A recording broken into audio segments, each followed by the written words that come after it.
Bonjour à tous et bienvenue pour ce webinaire. Nous allons encore attendre quelques minutes le temps que les dernières connexions se fassent. On est déjà plus de 50 et bienvenue à N'oublions personne sur les chemins de la résilience. Pour information, vous avez sur votre droite des questions et du chat si vous souhaitez échanger. Et tout au long de ce webinaire, vous pourrez poser à tous les intervenants toutes les questions que vous souhaitez. Donc vraiment, n'hésitez pas, posez des questions et on essaiera d'y répondre.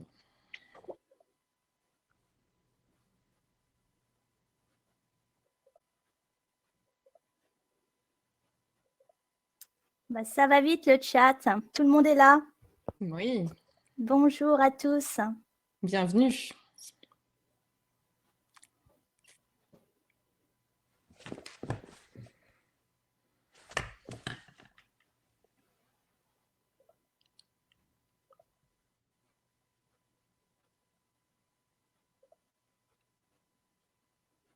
Et on vous invite à poser vos questions plus dans le volet questions qui est juste à côté.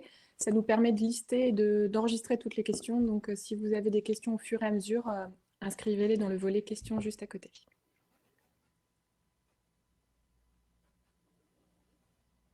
On se laisse encore une minute ou deux, Nathalie? Oui, je pense que c'est bien. Je vois qu'il y a tout le monde n'est pas connecté, tous les inscrits Ouais. prévus. On a plus de 100 personnes attendues et tout le monde n'est pas encore là.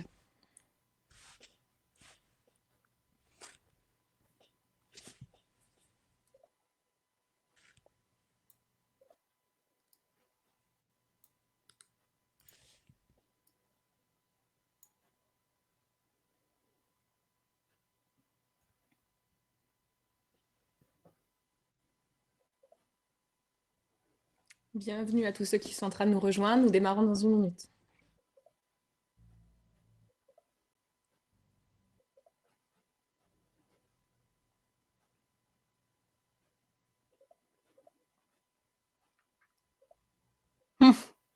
Elodie dit ça va faire beaucoup de bonjours, certes.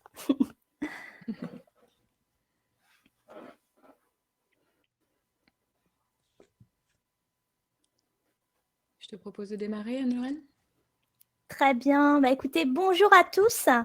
Nous sommes vraiment très heureux de vous accueillir à ce premier événement du cycle Agir pour les transitions dans les Hauts-de-France, qui s'inscrit donc dans le mois de l'innovation publique.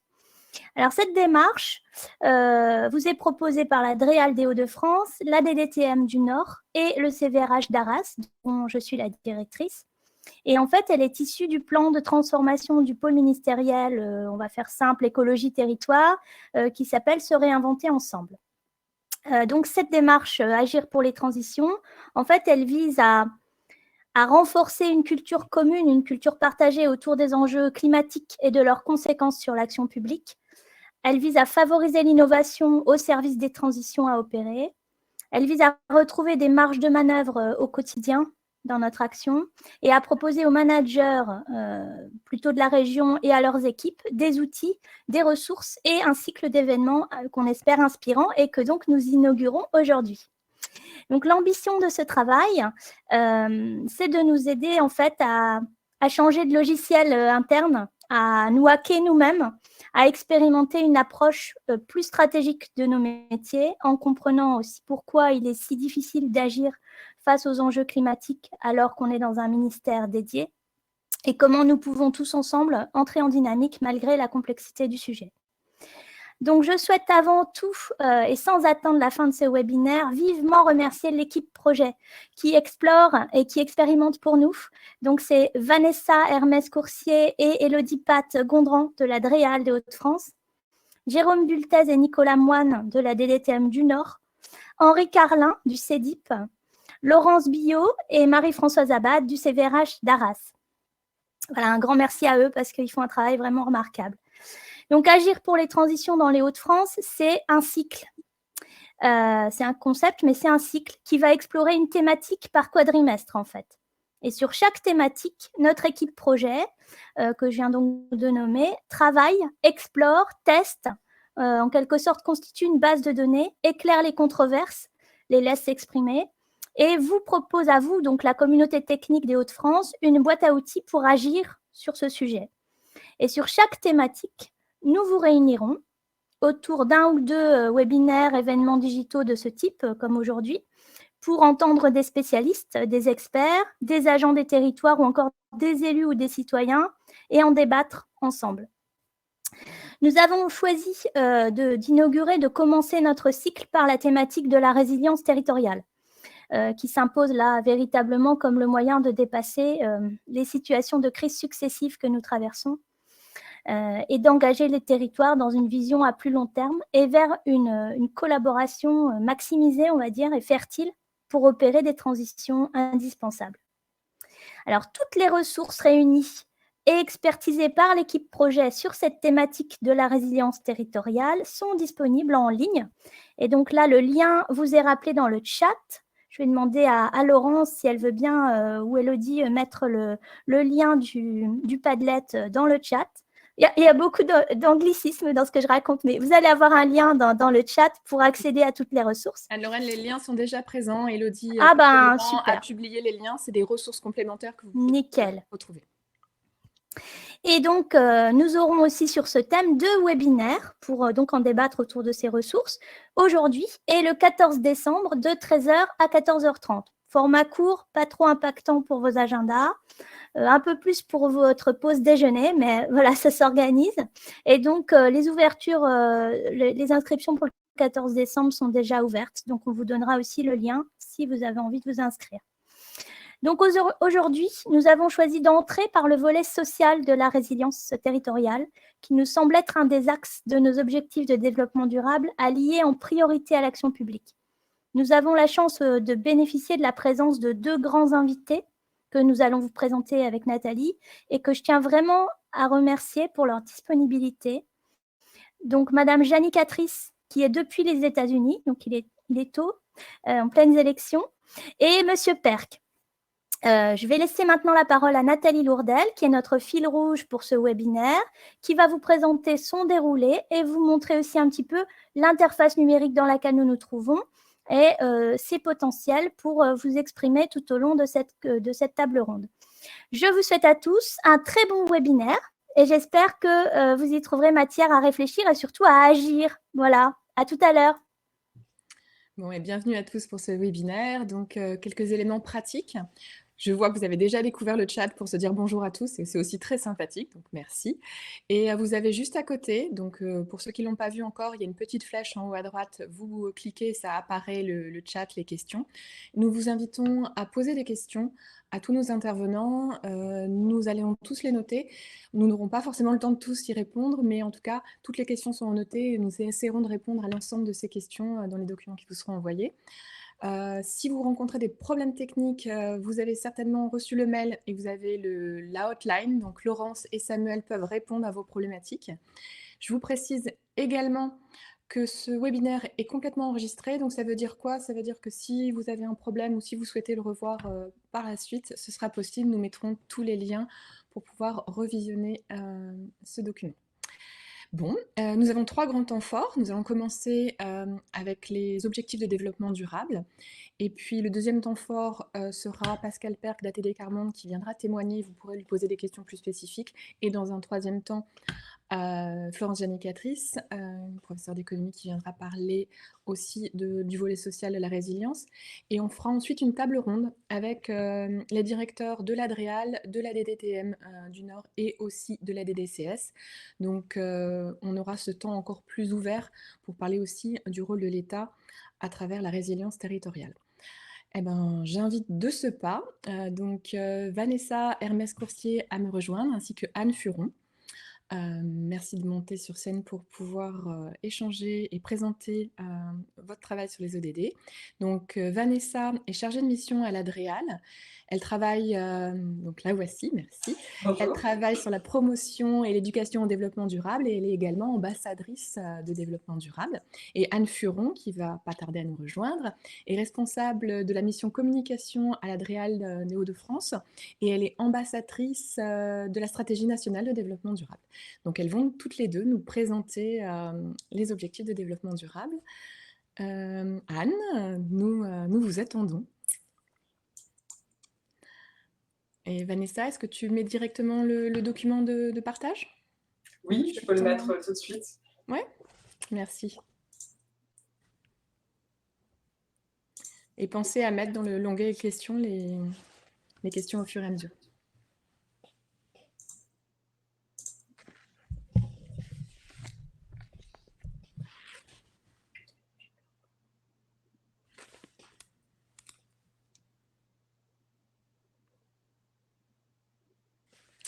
Est-ce que Anne a un problème technique, vu qu'elle ne nous rejoint pas pour la présentation?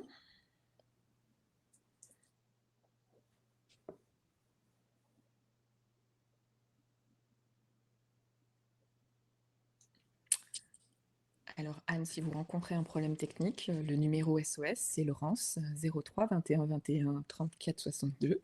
Je dis ça au cas où.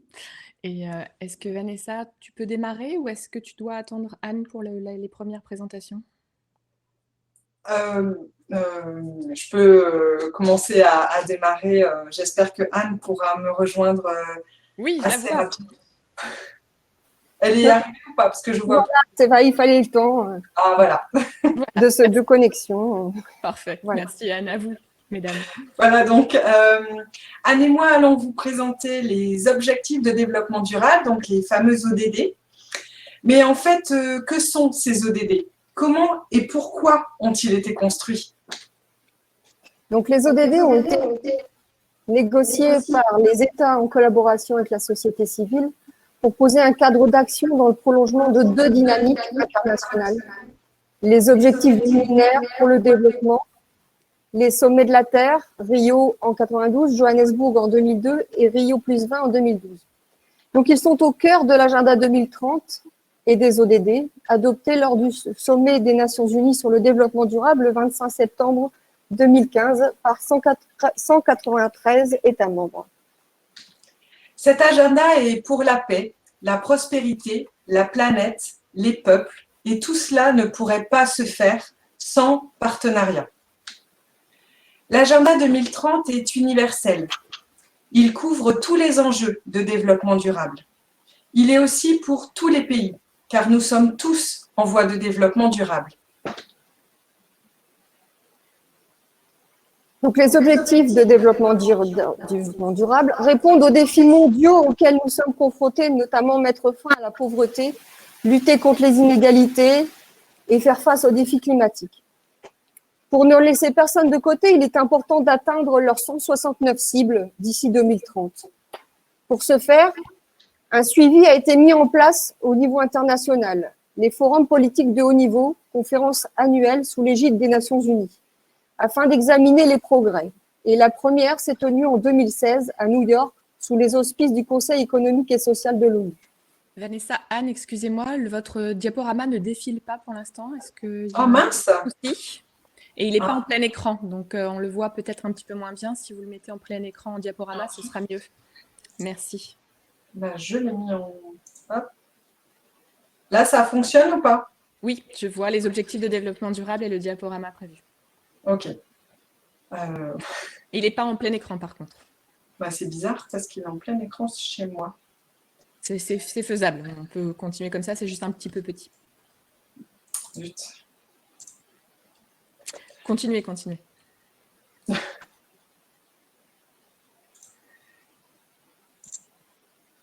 La France est présente lors de tous les forums politiques de haut niveau, à la fois pour faire entendre sa voix, mais aussi pour valoriser son savoir-faire, notre savoir-faire. Chaque année, les membres des ateliers du forum échangent sur une thématique particulière. En 2017, il s'agissait de la pauvreté et de la prospérité dans un monde en changement. En 2018, comment nous transformer pour aller vers des sociétés durables et résilientes. En 2019, ils ont échangé sur comment incapaciter les femmes et les hommes à assurer l'inclusivité de l'équité.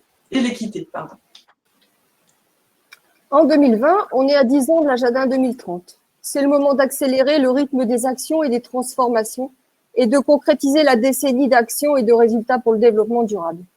Donc, en 2020, il s'est tenu le 7 juillet dernier, sous un format dématérialisé et sous format de 10 jours, avec un focus mieux reconstruire après le Covid. Mais quelle est la stratégie de la France dans ce cadre? Donc, qu'en est-il de la stratégie nationale de développement durable? Donc, la première voit le jour en 2003 où elle pose un cadre interministériel pour l'action de l'État. Elle prend une nouvelle ampleur en 2010 en intégrant l'ensemble des acteurs. En 2015, son approche plus transversale se renforce pour s'ancrer sur les objectifs de développement durable, la nouvelle feuille de route sur un périmètre élargi et une dimension internationale. Sachant que les travaux ont été lancés en 2018 lors du premier comité de pilotage de haut niveau piloté par la déléguée interministérielle au développement durable. Cette feuille de route a été construite par une communauté de près de 300 acteurs, des parlementaires, des ministères, des entreprises, associations, des collectivités, mais aussi des syndicats et des chercheurs. Elle est structurée autour de 6 enjeux prioritaires, comme agir pour une transition juste ou encore s'appuyer sur l'éducation et la formation. Et la démarche française de mise en œuvre s'appuie sur une campagne d'information et de sensibilisation pour faciliter l'appropriation des ODD à travers les réseaux sociaux, des stands d'information sur des salons ou sur le web. Et en Hauts-de-France, sachez que l'INSEE a territorialisé les indicateurs nationaux au niveau régional et même certains au niveau local. Alors, penchons-nous un petit peu sur un indicateur pour l'ODD 1, pas de pauvreté, donc indicateur tout trouvé, le taux de pauvreté. Et là, on voit que les Hauts-de-France sont au-dessus de la moyenne nationale. Au niveau de l'espérance de vie, indicateur pour l'ODD 3, santé et bien-être. Là, on voit que les Hauts-de-France sont un petit peu en dessous de la moyenne nationale.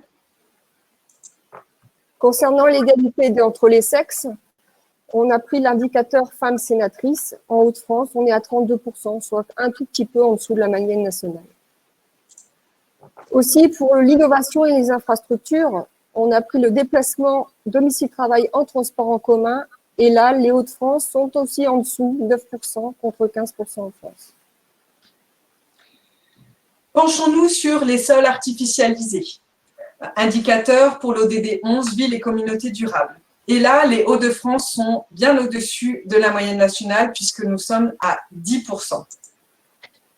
Et non, ça ne marche plus.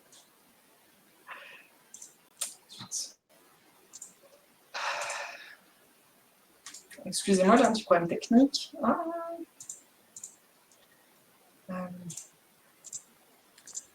Est-ce que vous pouvez poursuivre sur le diaporama? Est-ce que là, vous voyez la suite ou pas? Non. Non. J'aurais pas dû enlever. Ça y est, les ODD, les épisodes de pollution dans l'air sont affichés. Ah, ça y est, c'est un petit peu long, désolé. Donc, un dernier indicateur Hauts-de-France, au niveau de la lutte contre le changement climatique. Si l'on regarde les épisodes de pollution de l'air en Hauts-de-France, au seuil alerte, c'est-à-dire au seuil maximum, sur persistance, c'est-à-dire qui dure plusieurs jours, eh bien, on voit que malgré l'impact positif du confinement sur la pollution de l'air, on voit qu'en 2020, on est déjà à 21 épisodes de grosse pollution de l'air. On va vous proposer maintenant de répondre à un sondage sur 2 thématiques issues du plan de relance, la rénovation énergétique et la mobilité et les transports.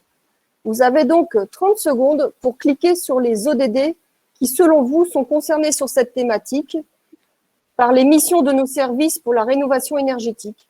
À vous de jouer.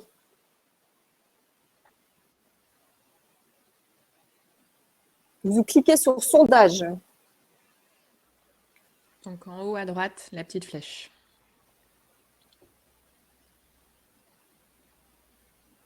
Vous cliquez sur les ODD qui vous semblent concernés par la thématique rénovation énergétique.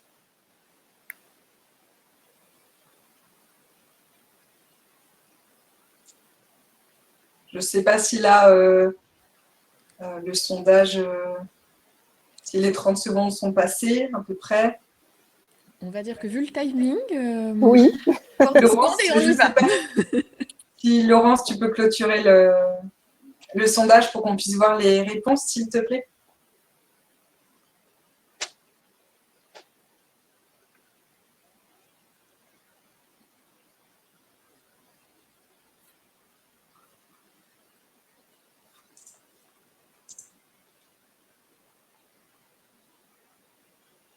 Ah.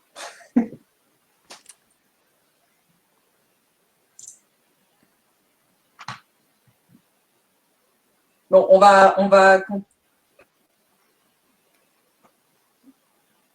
continuer. Apparemment, on pourra avoir la réponse des deux sondages en un seul coup. Donc, voici une proposition de réponse sur la rénovation énergétique. Alors, vous voyez qu'il y a eu un deuxième sondage, donc même exercice pour la thématique mobilité-transport. À votre avis, quels ODD sont concernés sur cette thématique par nos missions? Pendant que tout le monde répond, j'en profite pour préciser, parce que ça va un peu vite pour certains, il y en a qui demandent des compléments sur le chat. Est-ce que ces supports seront bien mis à disposition pour les gens qui souhaiteraient y accéder? Tout à fait. Aucun problème. Merci à vous, mesdames. Et dans les questions, il y a aussi des choses autour de l'évolution dans le temps de ces indicateurs, si vous avez des éléments. Tu réponds ou je réponds? En fait, de... les indicateurs au niveau national donc, sont remontés chaque année.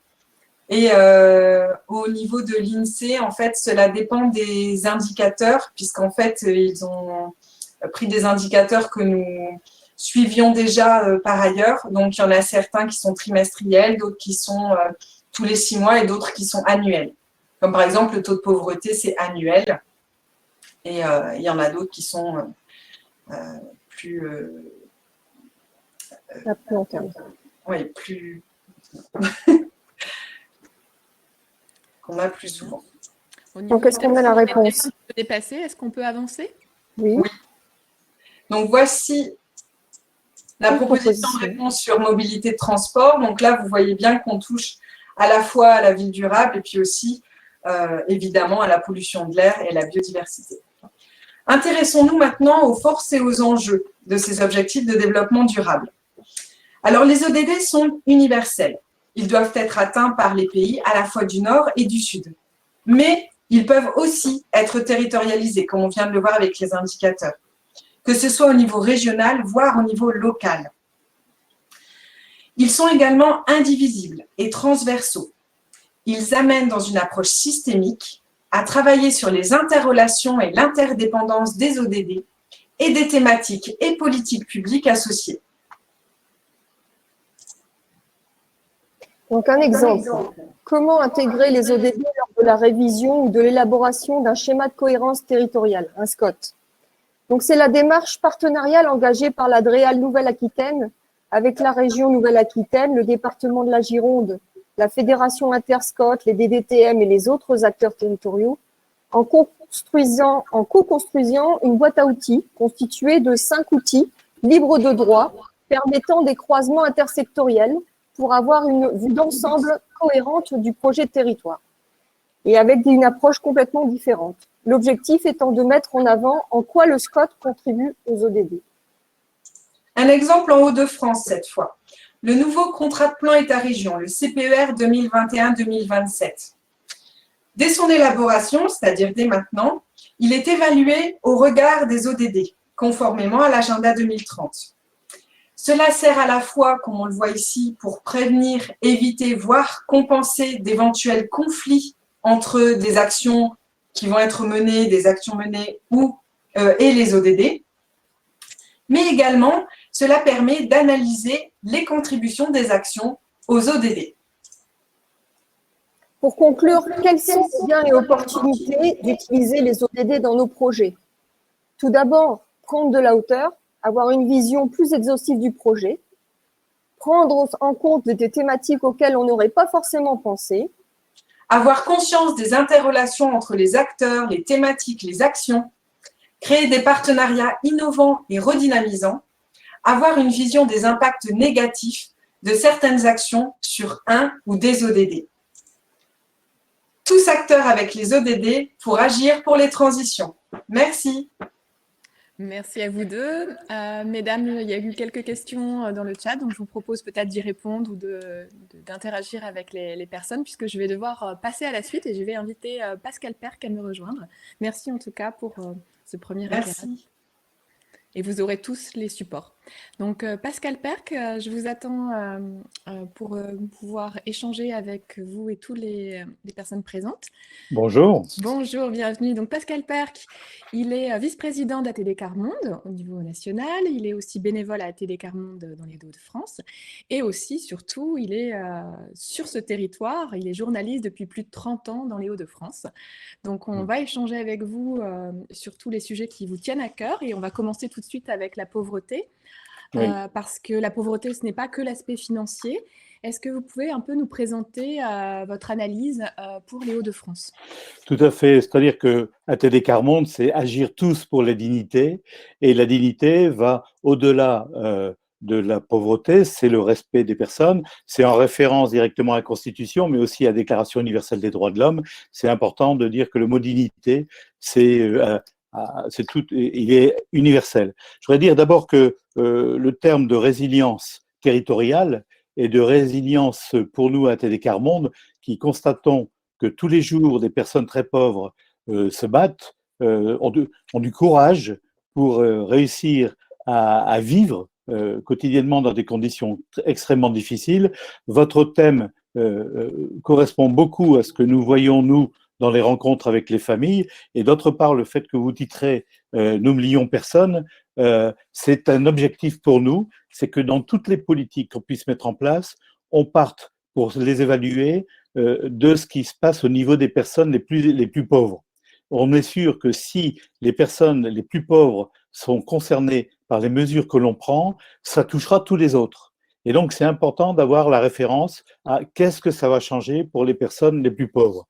Parce que ce qu'on constate trop souvent, c'est que la pauvreté est souvent liée à un indicateur financier. Bon, c'est moins de 3,5 $ par jour et par personne, etc. Nous disons que, et on n'est pas le seul à le dire, hein, que la pauvreté, c'est quelque chose de multidimensionnel.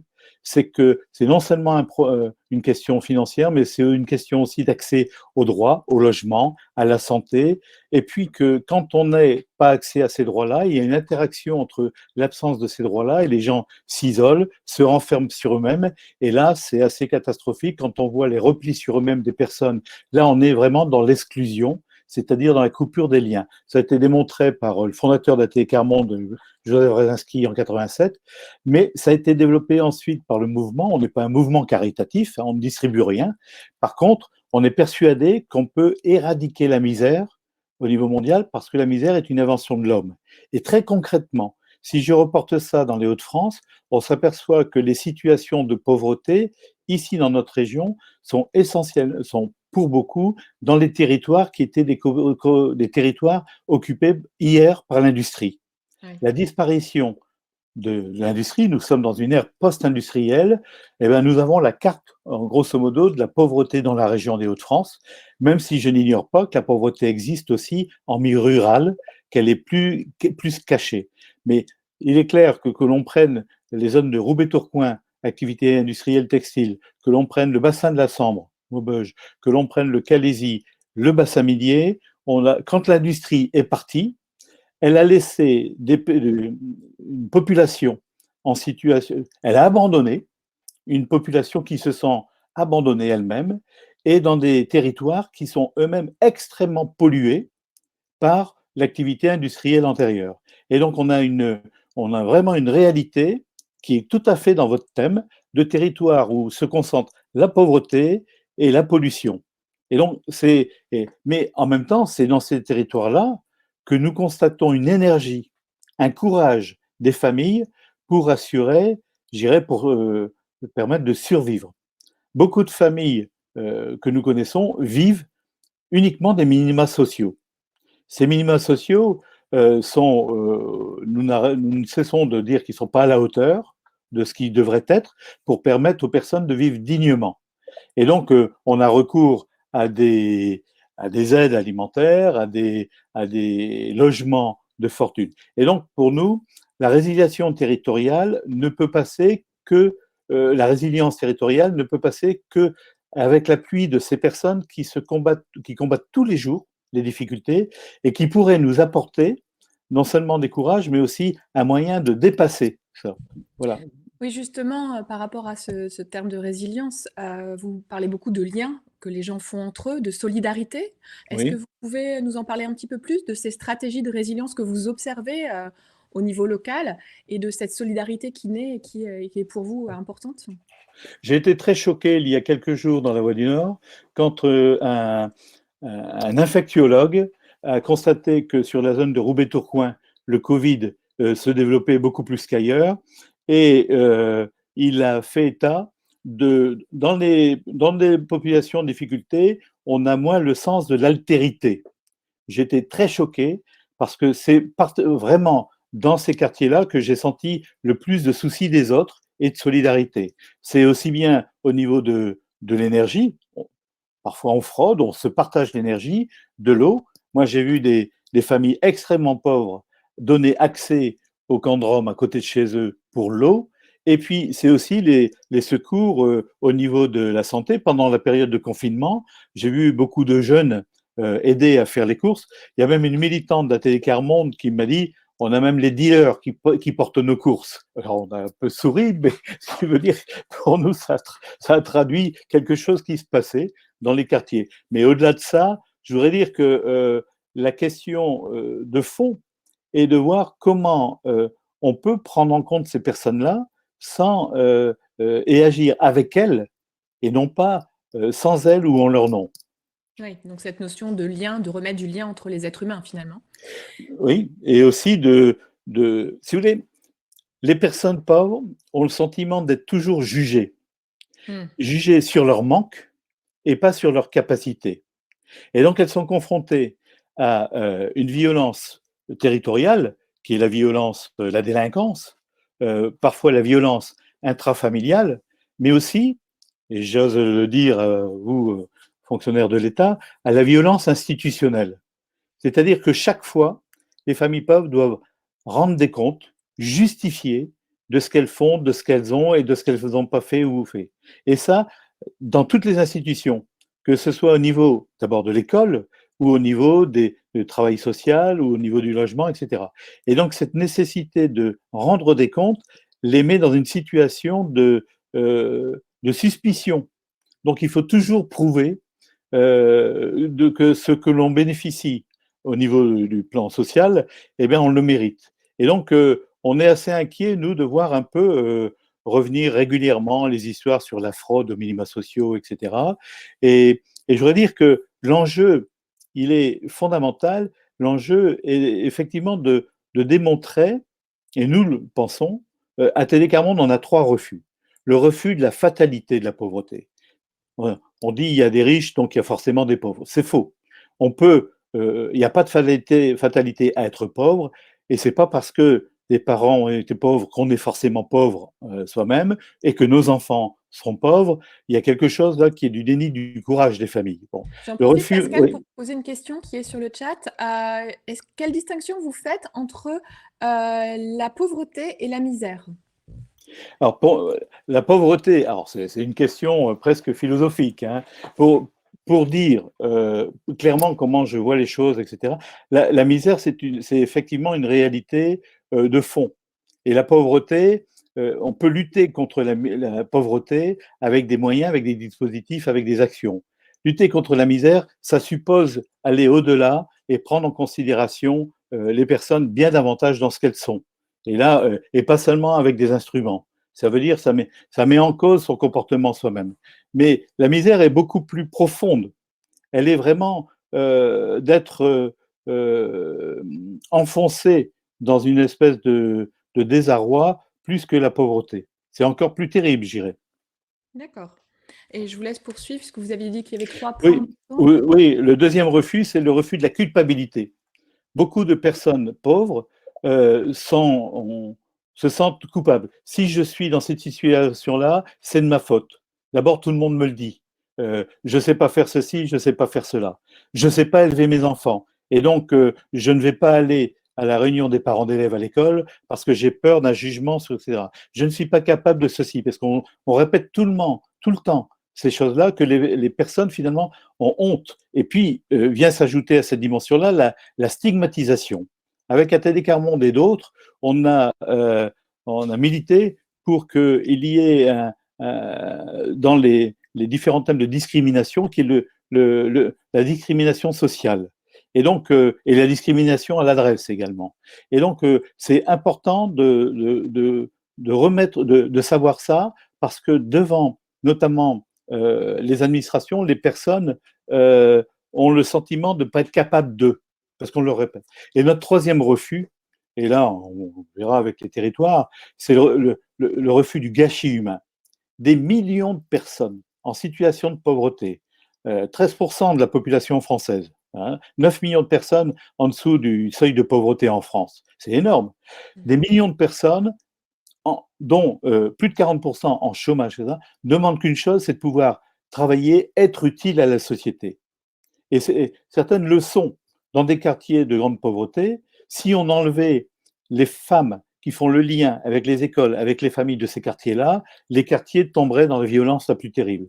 Il y a une action à reconnaître de ce qui est le lien dans les quartiers défavorisés. Avec Territoire zéro chômeur de longue durée, on a fait la démonstration que sur des territoires donnés, à partir de chômeurs de longue durée, qui ont plus de 3 ans de chômage, on peut inventer une nouvelle activité en partant d'eux. Je dirais que plus globalement, tous les dispositifs qui ont été pensés d'en haut et projetés sur des territoires, sur des personnes, si les personnes intéressées ne sont pas associées à l'élaboration de ces dispositifs, ça ne marche pas. Et donc, il faut partir des personnes, que ce soit dans le champ du logement, que ce soit dans le champ de l'éducation de l'école, que ce soit dans le champ de l'aménagement du territoire ou de l'emploi, etc. En partant des personnes, on arrive à des résultats extraordinaires. Je vous propose qu'on revienne d'ailleurs sur ce sujet à la table ronde, Oui. où il y aura aussi les représentants de l'État au niveau départemental et régional, et aussi Florence Giannicatrice qui a travaillé sur Qui connaît ce très domaine. bien Territoire Et là, zéro chômeur de longue durée. j'ai une question. Donc là, on a plus de 111 personnes qui vous écoutent. Et parmi les questions, il y en a une qui vous demande, avez-vous pu constater une réduction significative de la précarité énergétique dans les Hauts-de-France depuis ces 10 dernières années? La réponse est non.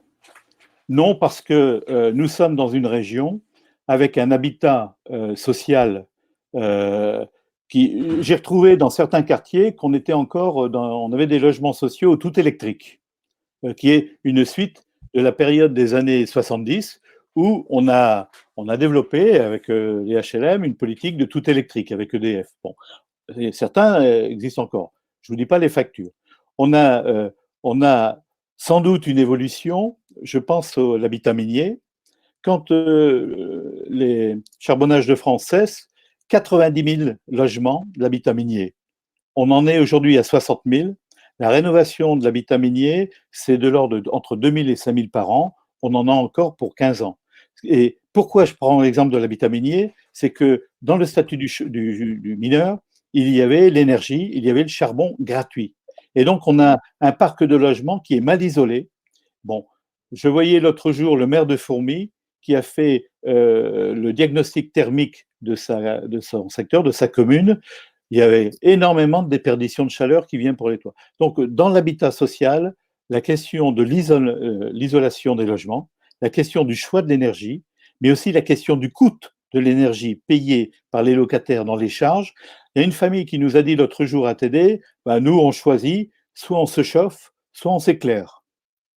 Et donc, alors, je ne peux pas répondre de données globales sur les Hauts-de-France, je peux simplement témoigner que la question de l'énergie, elle est essentielle dans les familles, ça a un coût, et qu'en plus, les familles n'ont pas la maîtrise de ce choix-là, puisque c'est soit dans l'habitat social, ou soit dans ce qu'on appelait autrefois l'habitat social de fait, c'est-à-dire dans les courets, dans les maisons sur Fivre, au Bétourcoing, ailleurs, on a encore de l'habitat individuel.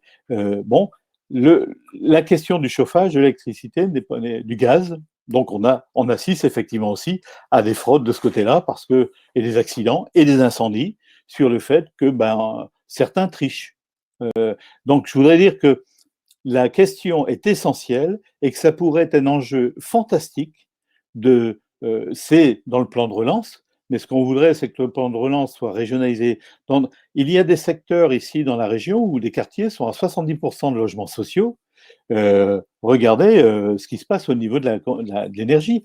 Et je pense que l'État, on fait le diagnostic, et la région, on fait le diagnostic thermique des communes, de pas mal de communes. C'est intéressant de voir ça, et notamment de le lier avec le champ du logement social.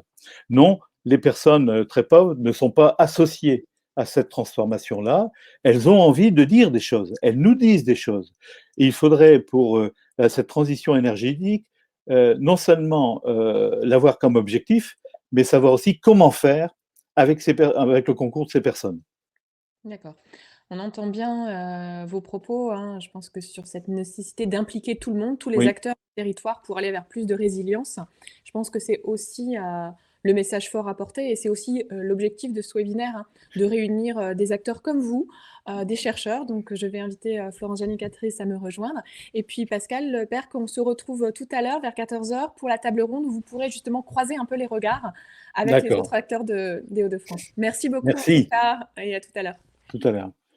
Je ne sais pas Donc, si je dois faire quelque chose. oui, vous devez sortir de scène, mais sinon je peux le faire pour vous. Merci à vous, Florence Janicatrice, d'être avec nous aujourd'hui en direct des États-Unis. Donc, vous êtes professeure d'économie à l'Université de Lille, vous êtes chercheuse au CLERC, affiliée au CNRS, et puis vous êtes actuellement donc à Princeton, aux États-Unis, à l'IAS, donc l'Institute of Advanced Studies.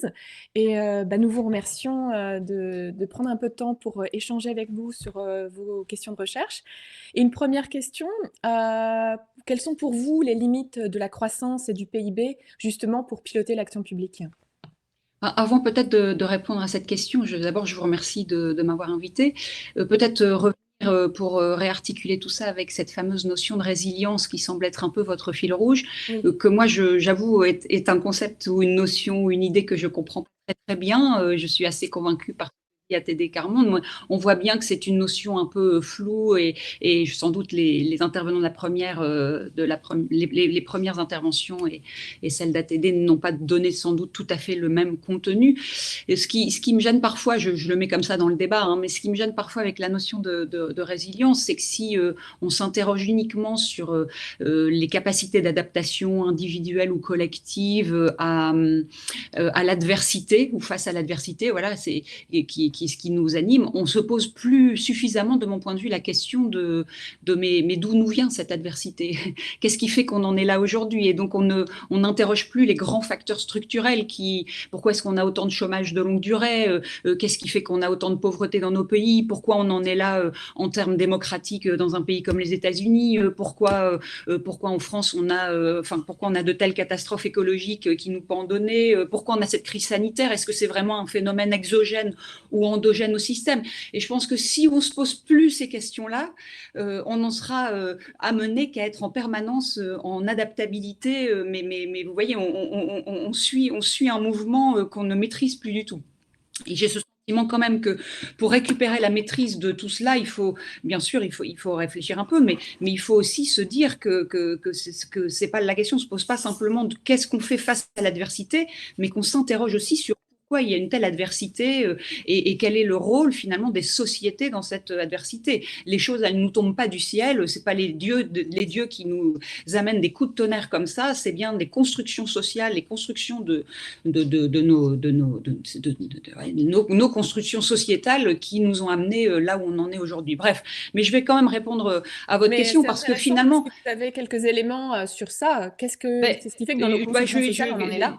Non, mais précisément, je veux dire, si on réfléchit sur la question du chômage de longue durée, il faut qu'on puisse remettre à plat l'ensemble des controverses qui portent sur le chômage, pourquoi on a du chômage, et il y a des tas de controverses dans le monde de l'économie sur les raisons pour lesquelles il y a du chômage, et on voit bien que sans doute la résilience, elle tire plutôt vers des responsabilités parfois individuelles et pas du tout suffisamment de mon point de vue collectif. Mais je vais pas voilà, engager l'ensemble des… Mais je vous invite quand même à avoir une réflexion peut-être aussi là-dessus. en toute humilité, hein, mais pour que on soit pas que dans des formes de, je reprends un terme qui a été utilisé aussi par Monsieur Perk, mais on soit pas uniquement dans la question du fatalisme, quoi. Les choses en sont là et donc on n'a plus qu'à essayer de s'adapter à ces choses qui sont là. Mais voilà, je pense que rien n'est complètement surdéterminé et qu'on a toujours des capacités d'agir. D'ailleurs, vous le dites vous-même, vous l'avez dit en propos liminaire. Mais on pourrait faire le lien d'ailleurs avec la question finalement du changement climatique ou plus généralement de la question énergétique.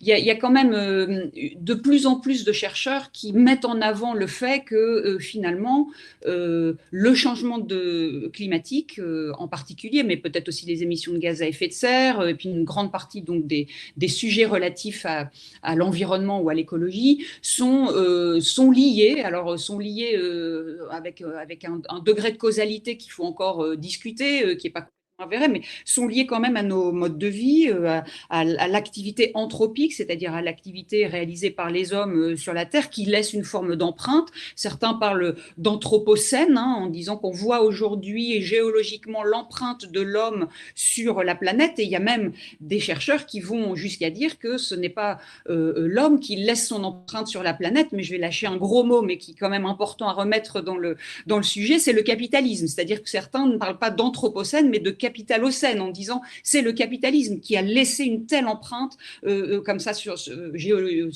la géologie du monde.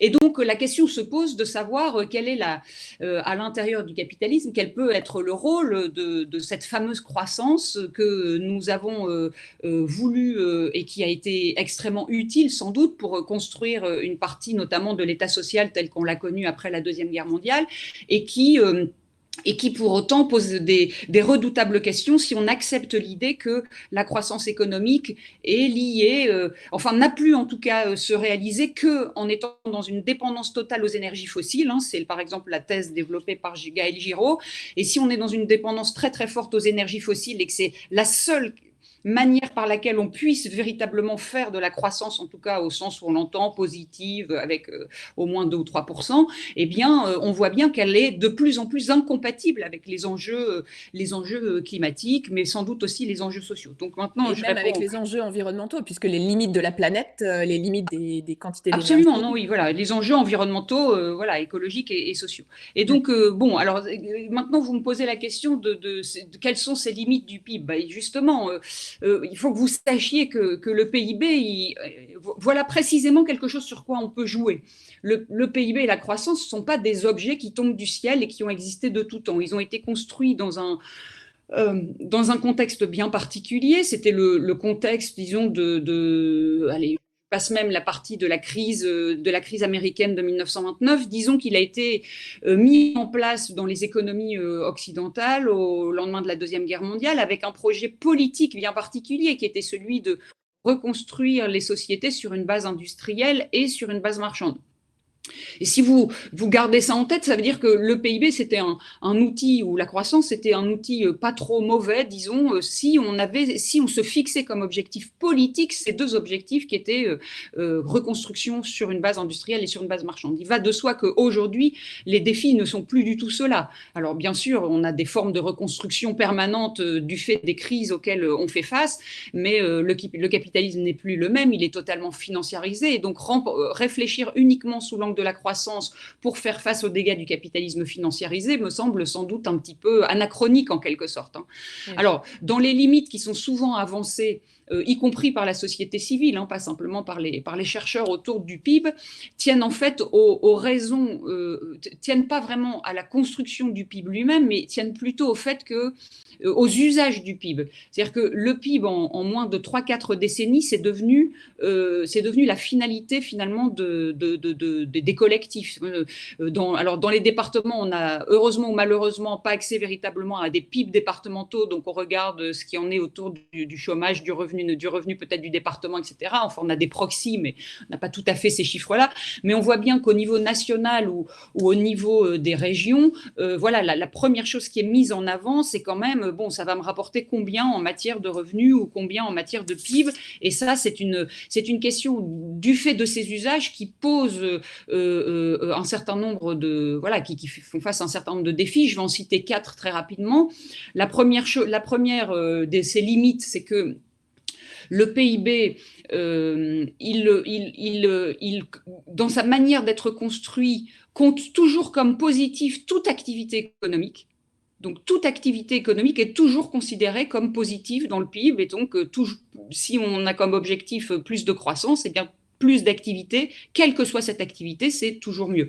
Donc, bien sûr, plus d'activités de santé, plus d'activités d'éducation, plus d'activités de production énergétique, mais aussi plus d'activités de production de psychotropes, plus de réparation des dégâts écologiques. Tout ça entre dans un cercle un petit peu de croissance économique qui ne fait finalement pas de distinguo entre, disons, des activités qui seraient favorables, des activités dont on pourrait dire qu'elles sont nécessaires, puisqu'on reparle aujourd'hui de biens qui sont de première nécessité, on remet ça sur le tapis et dans le débat. On ne fait pas du tout, dans cette construction statistique, de distinguo entre des activités qui seraient nécessaires à la vie et d'autres qui seraient superflues, voire qui seraient éventuellement dommageables. Deuxième critique qui est souvent mise en avant et qui va faire écho à tout ce qu'a dit M. Perk d'ATD, c'est que le PIB, il est très conventionnel dans son périmètre et donc il compte un certain nombre d'activités, bien sûr, mais il y a aussi des tas d'activités qui échappent complètement au PIB. Il n'a pas été prévu pour les compter, mais à partir du moment où le PIB est une sorte d'approximation du bien-être, ça pose un certain nombre de problèmes que ces activités ne soient pas dans le PIB. Et en particulier, alors ça ne veut pas dire qu'il faut les mettre dans le PIB, mais en particulier, quand même étonnant qu'on ait les yeux que rivés sur le PIB, alors que le PIB ne tient pas du tout compte de l'activité domestique. Souvenez-vous, je pense que voilà un magnifique exemple de résilience qui s'est produit pendant le Covid, où ce sont les familles qui ont dû suppléer à un certain nombre d'activités de services publics ou privés qui ne pouvaient plus être rendues. La suractivité des femmes, notamment à l'intérieur de la sphère du ménage, lorsqu'elles avaient à la fois leur activité professionnelle et qu'elles devaient s'occuper des enfants et plus généralement du ménage. Je dis les femmes, je le regrette, mais les enquêtes ont encore montré qu'il y avait une inégalité dans le partage des tâches, y compris pendant le Covid, voire même davantage. Et donc cette activité domestique, elle vaut 0 dans les comptes. Si vous avez de l'activité domestique ou pas d'activité, ça ne se voit pas. Et on voit bien que du point de vue du bien-être, une partie de cette catastrophe industrielle qu'a consisté ce confinement, eh bien, a été compensée par un surplus d'activité domestique, mais qui ne se voit pas dans les comptes du tout. Le bénévolat, c'est la même chose. Le bénévolat est complètement absent des comptes, forcément, puisqu'il est non monétaire et non marchand. Donc, il y a une explication sociotechnique au fait qu'il ne soit pas dans les comptes. Néanmoins, on peut considérer qu'une société qui est très active du point de vue du bénévolat, du point de vue de sa capacité à l'altérité précisément, eh bien, est une société qui, sans doute d'un point de vue collectif, a plus de bien-être qu'une autre. Troisième élément, qui est encore plus spectaculaire sans doute, c'est que la croissance économique ne nous dit absolument pas rien de la répartition des richesses. Donc vous pouvez très bien alors avoir de la croissance économique sans avoir aucune répartition des richesses, voire en ayant une concentration de la richesse dans les mains d'un certain nombre d'individus, comme c'est le cas aux États-Unis depuis une vingtaine d'années. Et puis, dernier élément et non des moindres, la croissance économique, en fait, c'est ce qu'on appelle en économie un indicateur de flux. Et donc, il ne dit absolument rien des stocks, c'est-à-dire il ne dit rien de patrimoine, comme dirait Dominique Méda, il ne dit rien de ces communs qu'il nous faut sans doute protéger et dans lesquels on a puisé pendant toute la période de forte croissance qu'on a connue. Et donc, on peut toujours un tout petit peu s'effrayer du fait qu'un certain nombre de mes collègues économistes aient envie de retrouver une forme de croissance aussi dynamique que celle de la période nostalgique des années 45-75, alors que de plus en plus d'historiens montrent à quel point cette croissance de flux s'est faite au détriment de la destruction de ce qu'on pourrait appeler les patrimoines. Et dans les patrimoines, bien sûr, il y a le patrimoine écologique. Donc, vous avez évoqué les limites de la planète. Rockström, on a beaucoup travaillé là-dessus dès 2009 avec le Centre de résilience de Suède. D'ailleurs, il s'appelle le Centre de résilience de Suède. Il a montré en particulier qu'il y avait déjà 3 limites qui étaient quasiment déjà franchies, avec du coup, c'est des limites avec aucune capacité avec des irréversibilités très très fortes. Et vraiment, dès lors qu'on dépasse ces seuils, on n'a plus une capacité finalement même, on n'aura peut-être plus autre chose à faire que précisément d'être résilient, alors même que ce qu'il faudrait, c'est évidemment éviter d'arriver à ces seuils d'irréversibilité. Et puis, j'ajoute juste un dernier point, c'est la question sociale, c'est-à-dire que les patrimoines sociaux, me semble-t-il, sont aussi absolument essentiels pour ce qu'on peut appeler le vivre ensemble. On le voit tous les jours, quelles que soient les pages des journaux que l'on ouvre. C'est peut-être, ça sera ça la plus grande crise du XXIe siècle, c'est cette incapacité à vivre ensemble. Aux États-Unis, ils en sont à 2 doigts de montrer par l'exemple que le pays pourrait gagner la guerre civile par cette incapacité ni de se parler, ni d'être dans une éthique communicationnelle, ni d'être dans un partage de valeurs, ni de comprendre ce qu'il peut y encore y avoir d'universalité dans cette humanité, y compris au sein d'un même pays. Justement, vous avez plusieurs questions qui vous sont posées sur le chat et de par votre expérience de chercheur, justement, quel autre type d'indicateur vous pouvez proposer et comment vous voyez les choses pour sortir de ça, justement? Après, c'est à la fois une bonne question et en même temps, est-ce que la question, elle doit être posée de cette manière? Parce que j'ai toujours peur quand on pose la question alors qu'est-ce qu'on met à la place du PIB, de considérer qu'on va réifier un petit peu les objets et qu'on va réifier un petit peu ces indicateurs. On l'a vu dans la première présentation qui était à la fois très stimulante et très effrayante, qu'on ait à la fois 193, je ne sais plus quels étaient les chiffres, mais les 193 objectifs, des indicateurs qui finalement sont peut-être aussi une forme de fuite en avant. La question qu'on pourrait se poser, c'est pourquoi est-ce qu'aujourd'hui, l'action publique a besoin d'être pilotée par autant d'indicateurs? On en avait beaucoup moins il y a 50 ans, il y a peut-être moins de crises, et on voit bien aussi que là, il y a une crise de la défiance, enfin, il y a une crise de défiance ou une crise de la confiance, une crise de la défiance ou une défiance de plus en plus forte comme mode de coordination des acteurs entre eux. Et je pense que d'ailleurs la fonction publique en fait véritablement les frais et qu'on peut aussi interroger. Je pense qu'il faut rester libre pour interroger un petit peu cette fuite en avant, même si vous pouvez aussi considérer que je suis un peu schizophrène en disant ça, puisqu'il m'est arrivé ici ou là de participer à des exercices ou des expérimentations de construction aussi d'indicateurs un peu différents, complémentaires au PIB. Mais je pense que c'est pas mal aussi d'arriver un moment à se poser en disant mais est-ce qu'on a vraiment besoin de tout ça pour retrouver un petit peu nos fondamentaux, pour retrouver là vers où on veut aller. Bon, cela étant dit, je vais quand même répondre à votre question. En fait, moi, je veux pas répondre en tant qu'expert sur les indicateurs qu'il faut mettre à la place et je vais essayer de vous expliquer pourquoi. En 2009, il y a une commission qui s'est mise en place qui s'appelle la commission Stiglitz-Sen, qui est une commission qui avait été mise en place par le président de la République de l'époque et qui visait à réfléchir à la mesure de la performance économique et du progrès social.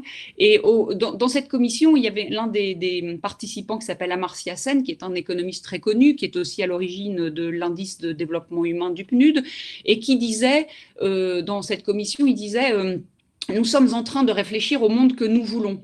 Et il n'avait pas du tout tort, parce que les indicateurs finalement de performance au sens très large du terme, de performance économique et de progrès social, ils deviennent ensuite, comme l'a été ou comme l'est encore le PIB et la croissance, deviennent des indicateurs finalement, deviennent des cadres de représentation et des cadres d'interprétation de la société.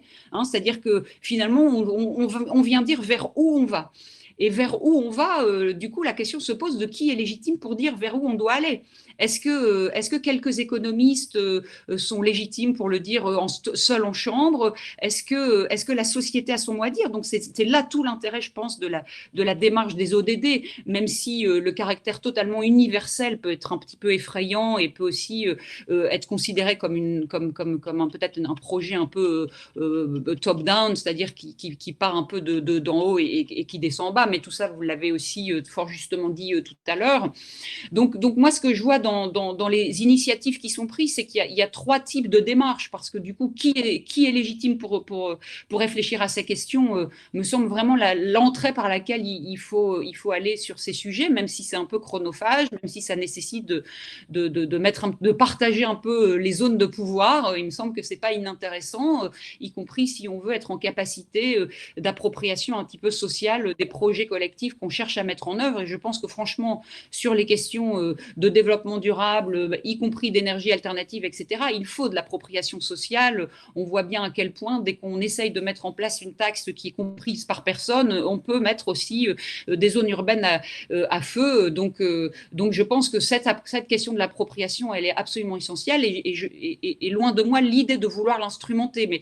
Mais ce que je vois dans les travaux qui se montent, c'est qu'il y a 3 types de démarches. Et la première des démarches, c'est une démarche totalement d'experts. Donc, en général, ce sont des démarches qui, du coup, parlent avec un langage d'experts, qui souvent ont recours à la monnaie. C'est pour ça qu'on parle aujourd'hui des PIB verts. Un PIB vert, c'est un PIB, une croissance à laquelle on met un tout petit pot d'échappement un peu verdi. Mais en gros, on utilise toujours le langage de la monnaie. On vient donner un prix à la nature, on vient donner un prix à la dignité humaine retrouvée. On vient reconfigurer avec le langage de la monnaie et avec ses présupposés épistémologiques et théoriques des choses qui devraient être pensées autrement.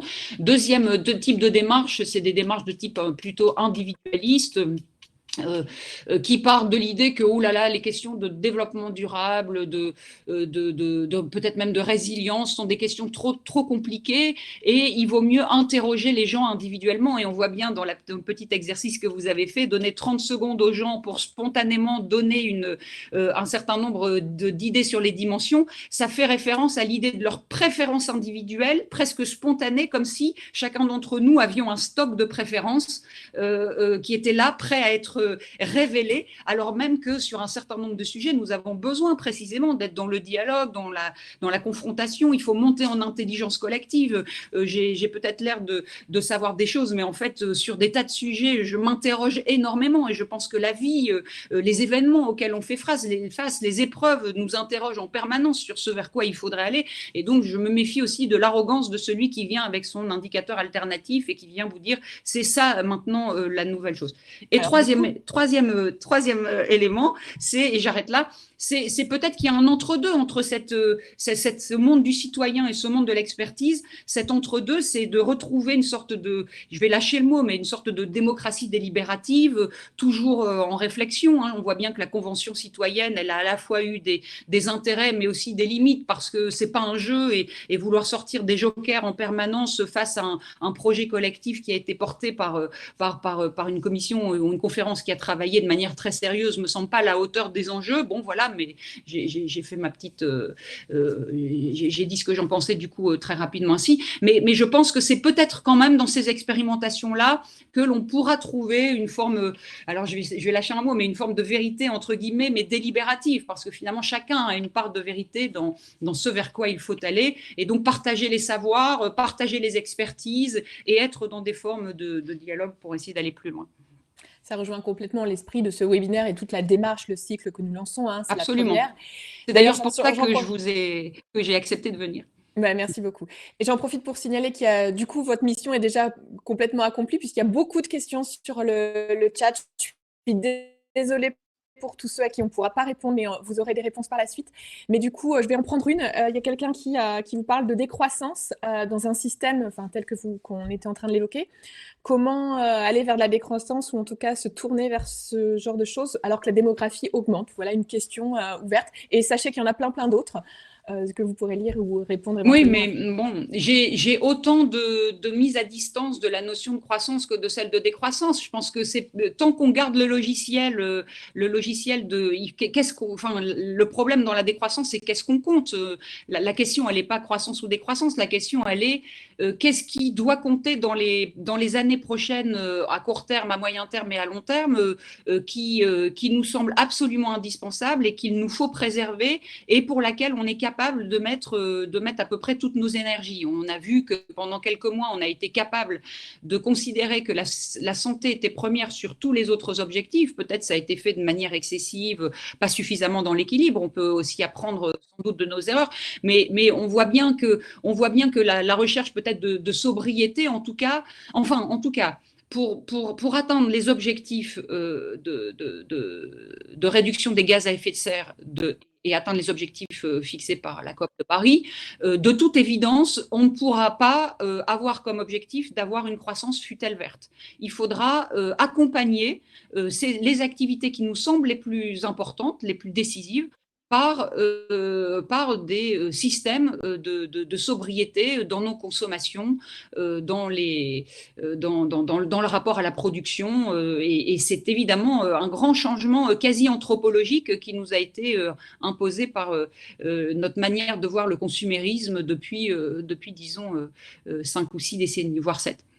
Et du coup, on en revient à cette idée de réinterroger le pourquoi on en est là, plutôt qu'essayer de Absolument. juste réparer. Et bien, du coup, Absolument. je vous propose que sur ce propos et d'ouverture de questionnement, on ouvre l'espace de discussion à la table ronde. Donc, Pascal Perc, si vous voulez revenir pour échanger. Et j'invite aussi Laurent Tapadinas et Eric Fils à nous rejoindre, ainsi qu'Emmanuel Richard. Je vais vous présenter pendant ce temps où vous nous rejoignez. Donc, Eric Fils, je vais commencer par vous, vu que je vous vois à l'écran. Oui, bonjour. Donc, Eric Bonjour. Fils est le directeur de la DDTM du Nord depuis juillet 2017. Il a exercé au niveau départemental, mais aussi régional et national.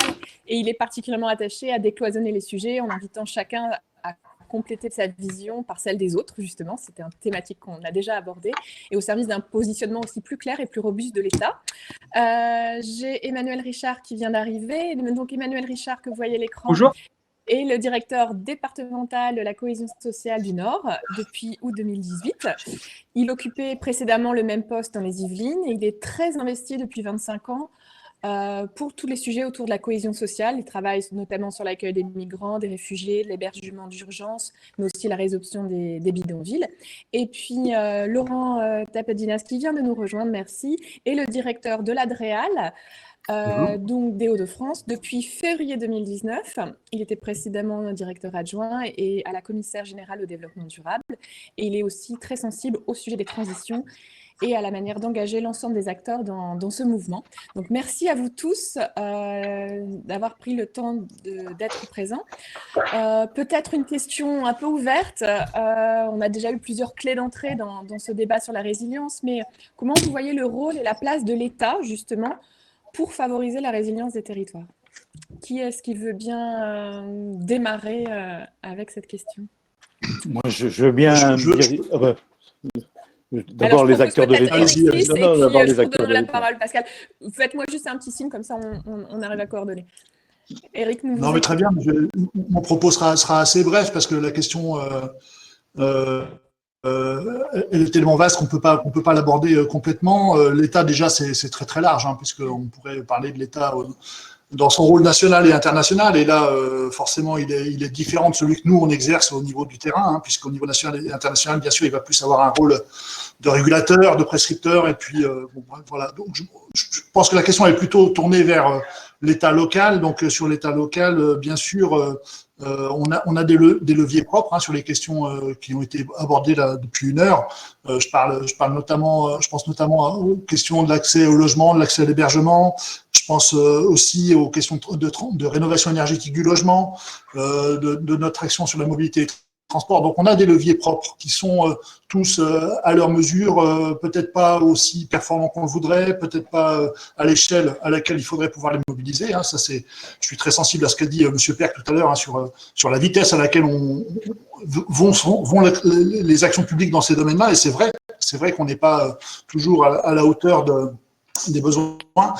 N'empêche qu'il y a des leviers propres, il ne faut pas qu'on les oublie, il ne faut pas qu'on néglige cette action-là, qui est aussi une action de gestion et d'administration qu'exerce une partie de nos agents sur le terrain. Donc, je voulais quand même rappeler ça, mais au-delà de ça, on est sur des politiques qui sont extrêmement partenariales, en fait. Et donc, on est de plus en plus dans des actions qu'on est incapable de mener seul et dans lesquelles il faut qu'on ait à la fois une attitude, c'est contradictoire, mais à la fois ambitieuse et modeste. C'est-à-dire qu'il faut être ambitieux parce que je pense qu'il faut ne pas s'interdire d'avoir un spectre très très large dans l'appréhension des sujets, de regarder très très largement au-delà du strict périmètre de notre compétence technique, mais très modeste parce qu'on sait très bien qu'en fait, pour arriver à réellement enclencher des changements de modèle, il faut entraîner tout un système d'acteurs, il faut donner envie aux autres d'aller avec nous, et c'est pour ça qu'on essaye effectivement de favoriser l'ouverture à de nouveaux partenariats, de l'ouverture à de nouvelles façons de travailler ensemble, parce que je pense qu'effectivement, seuls les services déconcentrés de l'État ont des marges de manœuvre qui sont extrêmement réduites. Du coup, je donne la parole à Et donc, Pascal leur Persk pouvoir de conviction pour, et d'entraînement est essentiel à mon avis. Oui, je voulais simplement. Alors là, on parle de l'État en région.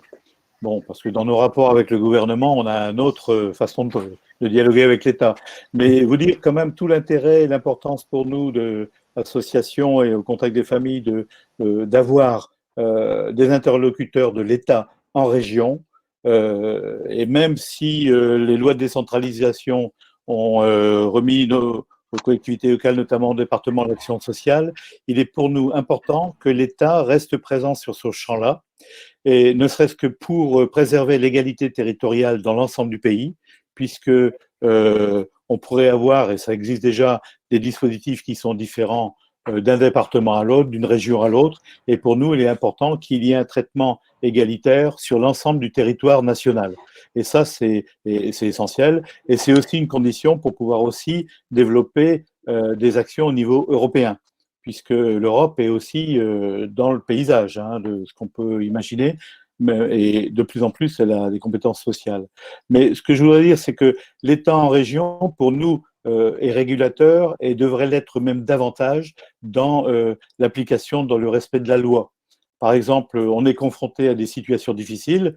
Dans la région de France, ça va un peu mieux qu'ailleurs, mais par exemple sur l'application de la loi du DALO, le droit au logement opposable, il est clair qu'on arrive effectivement à sortir des familles de la misère, de la difficulté en termes de logement, mais que s'il n'y a pas de construction de logements sociaux qui permettent effectivement de loger les gens, eh bien, ça n'avance pas. Que par exemple, tout ce qui a été pu faire au niveau de la rénovation urbaine avec l'ANRU, notamment dans le traitement des logements indignes, il est bien précisé dans la loi sur l'ANRU que pour toute destruction de logements insalubres, il faut reconstruire des logements pour les familles en PLAI, etc. Ce respect de la loi, nous tenons beaucoup à ce que l'État puisse continuer à l'exercer, et pour nous, ce serait catastrophique s'il n'existait pas sur ces champs-là. Et donc, c'est un hommage un peu que je veux rendre au rôle de l'État en région, qui est peut-être parfois trop discret. Droit de réponse, est-ce que quelqu'un veut rebondir? Est-ce que je peux intervenir pour la DDCS? Oui, bien sûr, Emmanuel. On ne vous voit pas pour l'instant, mais on vous entend. Donc, Si, nous, on le voit très bien. Ah bon, bah, moi, je ne vous voyais pas, mais D'accord. c'est parti. Simplement, je rejoins ce que disait Eric là sur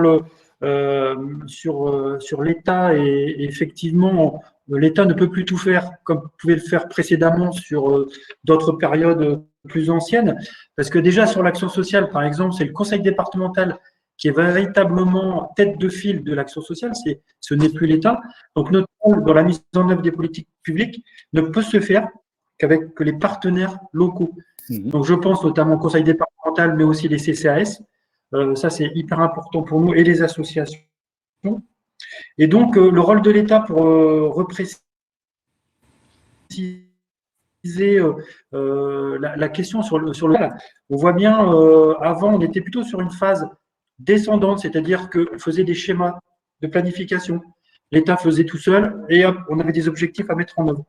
Là, on est plus, et c'est ce qu'a appelé le président de la République, ce qu'on appelle la République contractuelle ou l'État contractuel, à savoir, on est plutôt sur des contrats maintenant. Et pour preuve, la stratégie de lutte contre la pauvreté, on est des contrats entre l'État et l'ensemble des partenaires, et notamment les élus locaux, les collectivités territoriales, et ce qui permet d'avoir plutôt une connaissance des besoins locaux. Et ça, c'est important, c'est pour rejoindre ce que disait Monsieur Perk tout à l'heure, c'est-à-dire qu'on repart vraiment des territoires.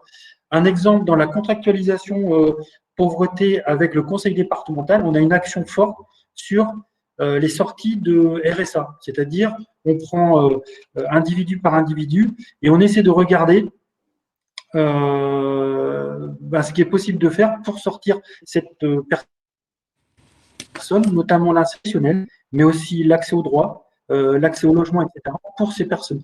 Donc, on est véritablement un État local, j'allais dire, qui ne peut pas faire tout seul, mais qui est obligé de s'appuyer sur d'autres personnes, mais avec un changement de paradigme, avec une contractualisation et véritablement partir des besoins territoriaux. Ça rejoint aussi un petit peu les contrats de ville qui existent depuis un peu plus longtemps que par exemple, la lutte contre la pauvreté, la stratégie de lutte contre la pauvreté, mais c'est vraiment ensemble, on se définit les objectifs ensemble et on essaie de mettre un plan d'action ensemble. Voilà, Alors, c'est ce que je voulais dire sur le rôle des ce que l'État je vous propose, c'est local. d'essayer, puisque c'est une table ronde, c'est de faire des réponses courtes pour que chacun puisse éventuellement rebondir. Et là, j'ai une question Pardon. qui vous est posée par les participants, donc je vous la lis. La résilience, ce n'est pas l'adaptation aux événements, c'est aussi savoir se remettre en cause. Derrière ça, il y a l'idée des contraintes administratives. Est-ce qu'il ne peut pas y avoir un peu d'innovation dans les procédures pour y arriver? Avec cette idée, messieurs les directeurs de l'État en région et en département, est-ce qu'on peut laisser aux agents aussi le fait d'innover et d'adapter les procédures? Monsieur Tafadinas, vous n'avez pas eu la parole. Est-ce que vous voulez rebondir sur cette question d'innovation et d'évolution, d'adaptation des procédures? Bonjour à tous.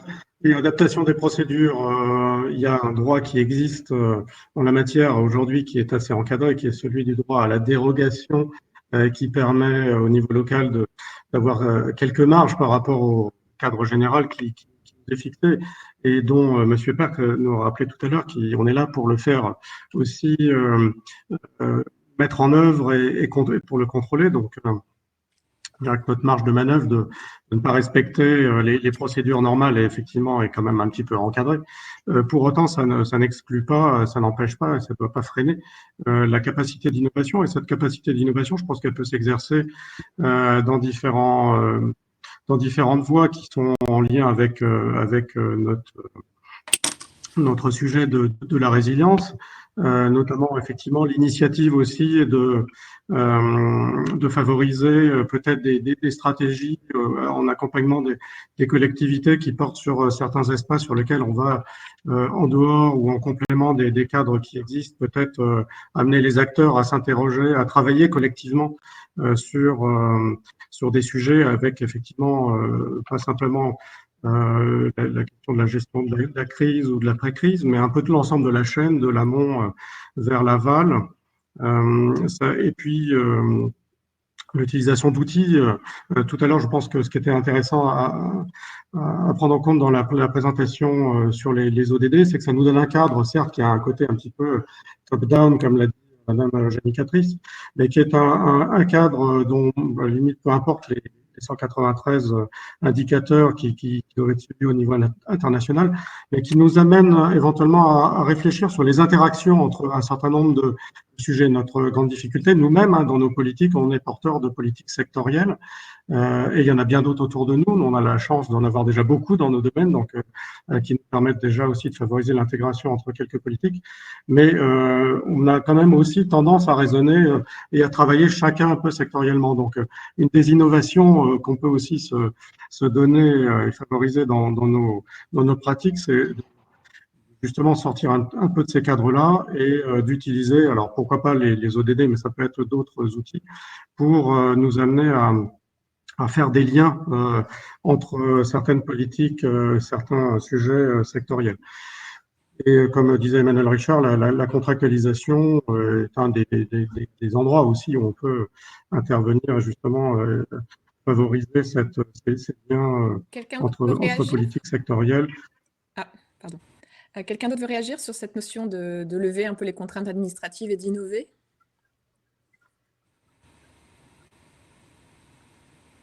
Ah, je ne vois plus. Mais moi, je me sens complètement très en dehors de cette discussion et j'ai sans doute pas très envie d'y rentrer en fait parce que c'est peut-être très très loin de mon imaginaire. Mais je trouve que quand on dit adaptons-nous et innovons, puisque c'est un peu la remarque qui m'a été faite indirectement sur la définition peut-être restrictive que j'avais fournie de ce que j'entendais par la résilience, le problème c'est pourquoi faire ? Pourquoi faire? Quelle est la finalité? Où se discutent les projets de territoire? Où se discutent vers où on veut aller? Où se discutent les questions qui font qu'on en est là aujourd'hui? Où se discutent les questions de quelle a été la trajectoire historique qui nous fait qu'on en est là aujourd'hui, qu'on traverse toutes ces crises? Est-ce qu'il y a des discussions au niveau des territoires sur les raisons de cette crise sanitaire, les vraies raisons? Enfin, je trouve que là, il y a un décalage entre d'un côté, un vocabulaire hyper contractualiste qui à la fois veut redonner de la marge de manœuvre aux acteurs et en même temps les enchâsse et leur fait perdre aussi une partie de leur capacité réflexive qui est, de mon point de vue, presque inquiétant. Mais bon, je sors de ma zone de confort et de réserve, mais je trouve que là, il y a un grand décalage entre les réflexions que j'ai essayé de poser et ce que j'entends là. Mais bon, c'est sans doute, chacun est dans son rôle. Ça rejoint complètement, mais on a aussi invité des personnes différentes parce que si on veut se questionner, il faut aussi mettre autour de la table des gens qui ont des perspectives différentes. Donc, merci de donner votre avis. Et justement, ça rejoint une des remarques juste à l'instant d'un participant qui souligne que pour faire de la résilience, il faut aussi se mettre d'accord sur un but et un axe. Et je rajouterais peut-être un axe commun et donc de le débattre. Et ça revient à une autre question qui vient d'être posée sur les politiques participatives. Justement, comment impliquer, comment mobiliser plus de personnes autour de ces enjeux et autour de ces réflexions aussi. Je ne sais pas si quelqu'un veut intervenir. Eric Fils, je vois que vous hochez la tête. Si vous voulez. Donc moi je crois que en tout cas, la question est excellente. C'est-à-dire que je pense qu'effectivement, il y a à la fois un besoin, parce que finalement, nos idées à nous, à sa façon, Mme Gélicatrice l'a assez bien dit, c'est-à-dire qu'on est dans nos représentations et dans nos habitudes de faire. Et donc, le fait de donner la parole à la société civile, d'une manière générale, donc la question étant de savoir comment on s'y prend, est sans doute salvateur. Donc moi, je suis assez... Moi, je n'étais pas d'ailleurs dans mon propos tellement sur l'approche par le contrat, mais sur l'approche par le dialogue et l'effet d'entraînement. Moi, c'est plutôt à ça que je crois, c'est que je pense qu'on a besoin, alors certes parfois de contrats, mais sortant des cercles avec lesquels on a l'habitude d'échanger et en élargissant le spectre, en allant à la rencontre d'autres acteurs qu'on ne voit pas suffisamment souvent dans les services de l'État. Et donc c'est ça que je voulais dire moi particulièrement, et je pense qu'effectivement une des questions c'est la participation citoyenne. Alors sur certains projets on arrive à faire des choses.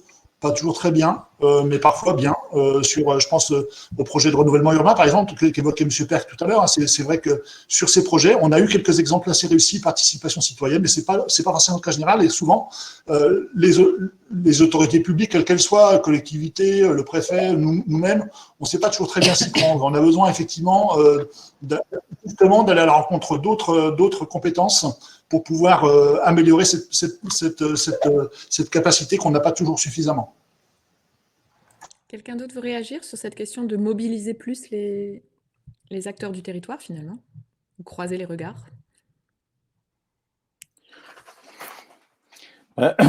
Ça me démange un peu parce que on a le sentiment que, si tu voulais, tout ce qui est lieu de concertation, tout ce qui est lieu d'échange, finalement, sont réservés aussi à quelques-uns.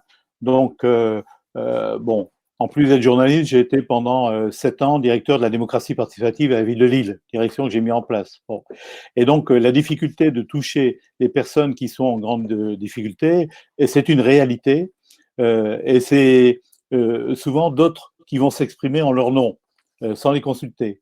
Et donc, pour moi, il y a un enjeu essentiel à ce que dans les dispositifs, y compris de formation des agents de l'État, il y ait une possibilité d'avoir une rencontre avec les personnes qui sont dans les grandes difficultés et de mieux les comprendre ce qui se passe. Et ça, on l'a fait avec un certain nombre d'administrations, etc. Ça s'appelle le croisement des savoirs et des pratiques. Et je dirais que c'est une formation essentielle de pouvoir comprendre la réalité de ce que vivent les personnes en grande pauvreté. Et si je parle des personnes en grande pauvreté, je vais redire ce que j'ai dit tout à l'heure, c'est que si on arrive à effectivement travailler avec elles, à écouter, à les entendre et à comprendre, ce sera un bénéfice pour l'ensemble des autres catégories sociales. Je dirais que si on prend notre référence à quelles mesures que nous allons prendre vont toucher ces personnes en difficulté, est-ce que ce sera cette efficacité-là, elle va avoir des retombées pour l'ensemble des publics. Et donc, ça me paraît important d'avoir cette approche-là, mais je dirais c'est l'exigence, c'est le rapport au temps. C'est non seulement l'approche des personnes, mais aussi le rapport au temps. Le temps des personnes en difficulté, c'est pas le temps d'administration, c'est pas le temps des élus. Et cette dimension, ce rapport au temps, il est essentiel. Bon, d'autant que vous êtes là avec des personnes qui sont dans une situation d'urgence. Leur priorité, c'est qu'est-ce que je vais donner à manger à mes enfants ce soir. Leur priorité, c'est comment faire pour aller à l'école, comment faire pour subvenir, etc. L'urgence, elle est là. Et donc, ce sont des familles où la notion de projet n'existe pas. Le projet à 3 mois, à 4 mois, c'est impossible d'imaginer un projet. Et donc, on est dans la réalité de l'urgence. Et donc, c'est un décalage complet avec nos modes de gestion, nos modes de fonctionnement, y compris sur le plan administratif. Mais il faut le savoir, et un certain nombre d'exemples de formation pour des magistrats, pour des travailleurs sociaux, mais aussi pour des agents de l'aménagement du territoire, ont été très bénéfiques de comprendre cette réalité-là. Alors, cette question du temps rappelle aussi tous les questionnements qu'on a eus tout à l'heure sur l'échelle des bonnes questions à se poser. Est-ce que les indicateurs sont les bons, mais est-ce qu'au départ, on n'a pas les mauvaises questions sur le pourquoi on en est là? Emmanuel Richard, je vois que vous voulez intervenir et après, j'ai quelques questions du public. Oui, non, mais c'était juste pour répondre à ce qu'il dit. La notion d'urgence, à la DDCS, on est bien placé quand même pour essayer de l'appréhender parce que tous les jours, mes services, les 130 agents de la DDCS sont au service vraiment des plus vulnérables puisque on s'occupe aussi de la veille saisonnière, de l'aide alimentaire, etc. Donc, la connaissance des personnes en difficulté, je pense qu'au niveau des services de l'État, en tout cas des DCS, on l'a parce que je rencontre régulièrement aussi des personnes à la rue ou dans des dispositifs. On a aussi, pour donner la parole aux usagers, dans la planification de ce qu'on peut faire. Alors, c'est pas satisfaisant, je pense qu'il faut qu'on s'améliore. C'est pas évident de faire parler, en tout cas d'avoir la parole des usagers les plus vulnérables dans un certain nombre de réunions. Donc, il faut qu'on trouve autre chose. En tout cas, ça, c'est une question importante qu'il faut qu'on se pose sur la place de l'usager. Mais je rejoins, c'est que la plupart des usagers des DCS, c'est vraiment qu'est-ce que je vais faire ce soir, où je vais être hébergé, comment je vais manger, etc. Donc, on a quand même conscience au niveau des services de l'État un peu de cette urgence, mais je parle pour la DDCS, évidemment. Justement, je vais donner la parole à Laurent Tapadinas sur une question qui vous est posée autour du rôle du CERD, notamment. Le CERD, sur… Malheureusement, je ne vous entends pas. Il y a des… J'ai l'impression qu'on a un petit problème de liaison. Vous m'entendez ou pas? Non. Non, malheureusement, c'est assez haché. Je vais prendre une autre question le temps que la connexion revienne. J'ai une autre question autour de la volonté justement d'aller sur la contractualisation et une volonté multilatérale. Comment stimuler justement ce multilatéralisme, renforcer les liens? Est-ce que quelqu'un veut rebondir là-dessus?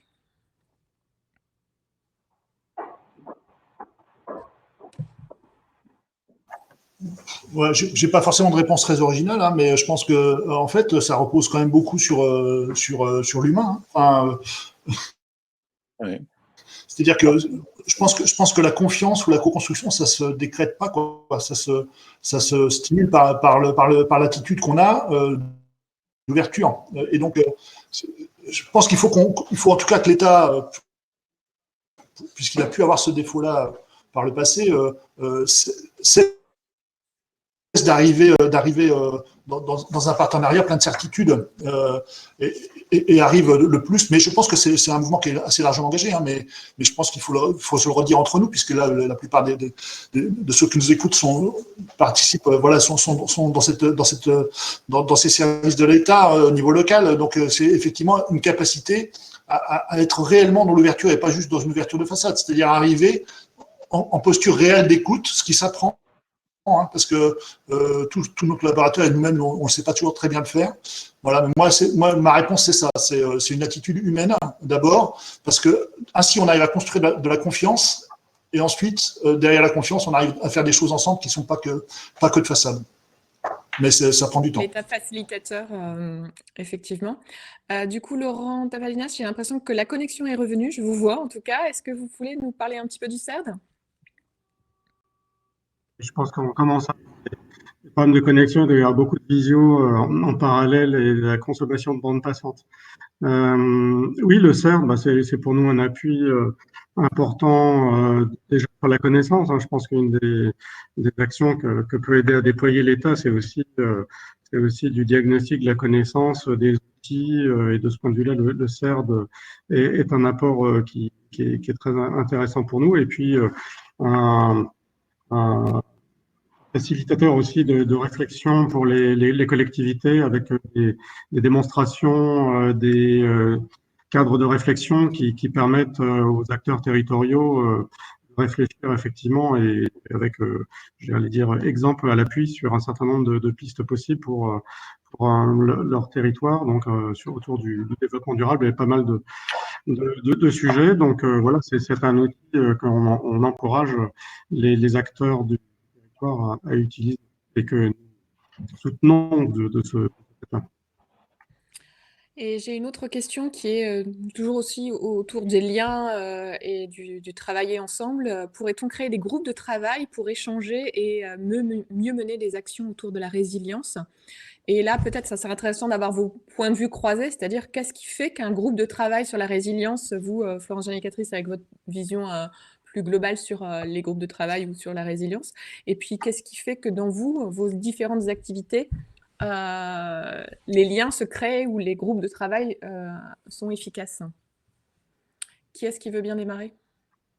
Moi, je ne vais pas répondre à cette question parce que je n'ai aucune expérience autre qu'expérimentale sur l'ingénierie de cette mise en route de projets partenariaux et délibératifs. Mais il y a beaucoup de chercheurs en sciences politiques qui sont d'ailleurs beaucoup intervenus pour accompagner la Convention citoyenne qui, jusqu'à l'arrivée aux politiques, s'est très très bien passée. Après, le rapport aux politiques a été plus compliqué. Donc, il y a des possibilités de bien faire. Encore faut-il que le politique ait envie d'accompagner le projet, est une véritable envie de transformation.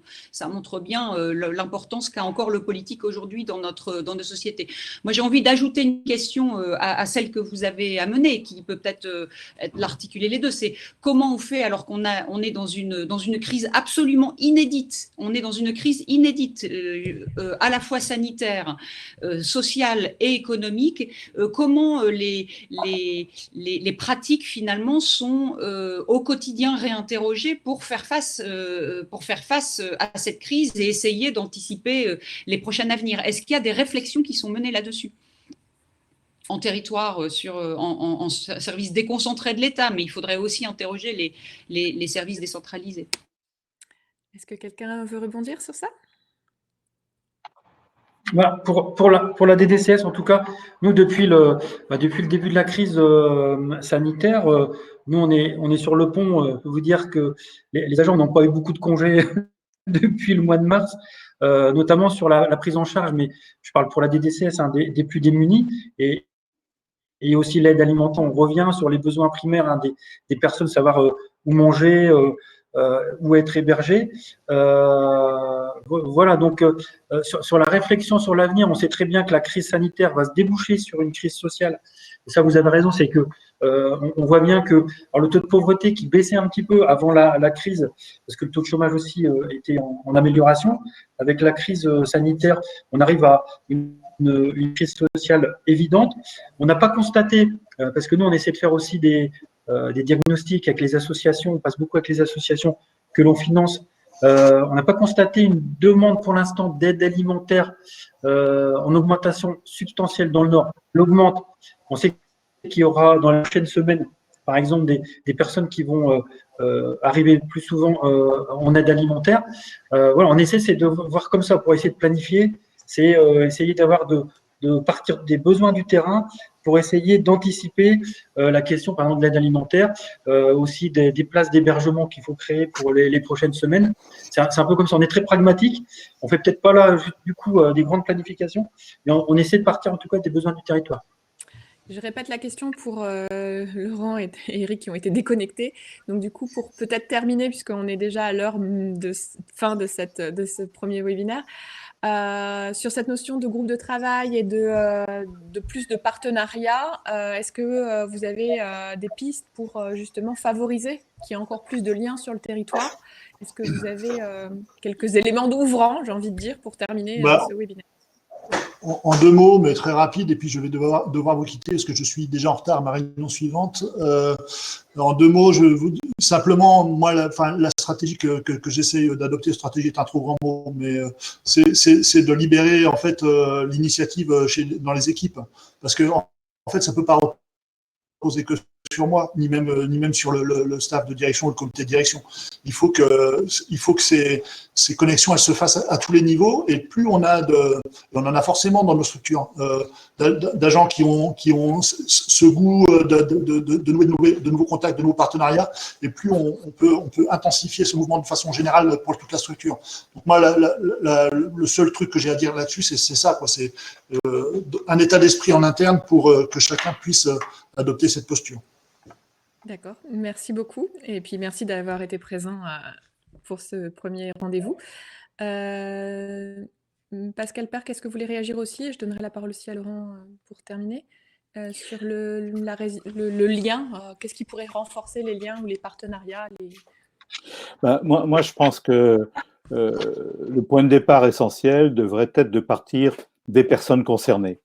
Et c'est là où on peut, en partant des réalités des personnes concernées, c'est là où on peut effectivement examiner les situations et s'organiser.